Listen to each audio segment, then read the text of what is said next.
Dr. Carlotti, if a patient has been told that they don't have enough bone for a dental implant, do they have any other options?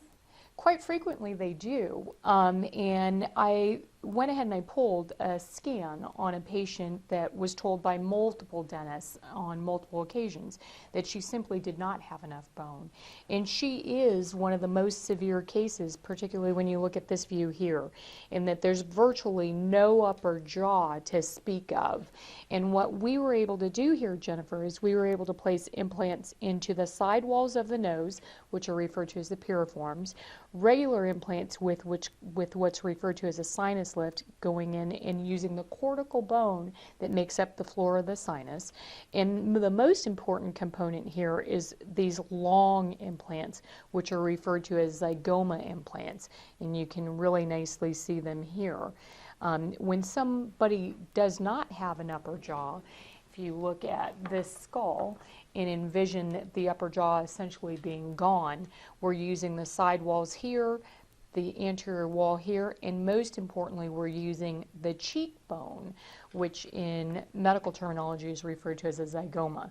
And that zygomatic implant allows a posterior stop with something that has good stout bone, and we can render somebody completely functional with a fixed denture, meaning teeth that never come out, and they can function as they did many years ago after very specific steps in order to restore them.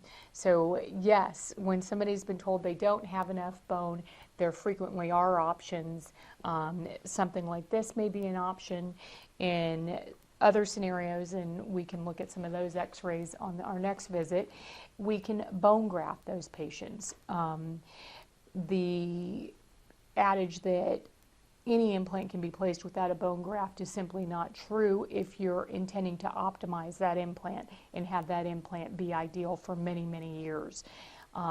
You may have a situation where a young patient, and I'm thinking of a woman in particular that we just did, where she'd lost the bicuspids all the way back to the molar, and there were other natural teeth. But the vertical loss was so significant that if you just tried to place an implant, the tooth would be 3 times longer than the tooth in front of them or behind, which is simply not hygienic. Never mind the fact that you have to be cautious of other anatomical structures like nerves. So in her situation, we took a piece of hip and onlayed that to idealize the height of the bone, and now when you look at her x-ray, she's back to when she was 25, and it doesn't look like she ever lost anything from a bone height perspective. So it's important when you're looking for implants that you go to somebody that has the repertoire, a specialist that can truly assess, is the substructure, is the bone where it needs to be? Is the bone the quality that we need? And what is the ideal type of implant so that you can have the longevity that implants can give you?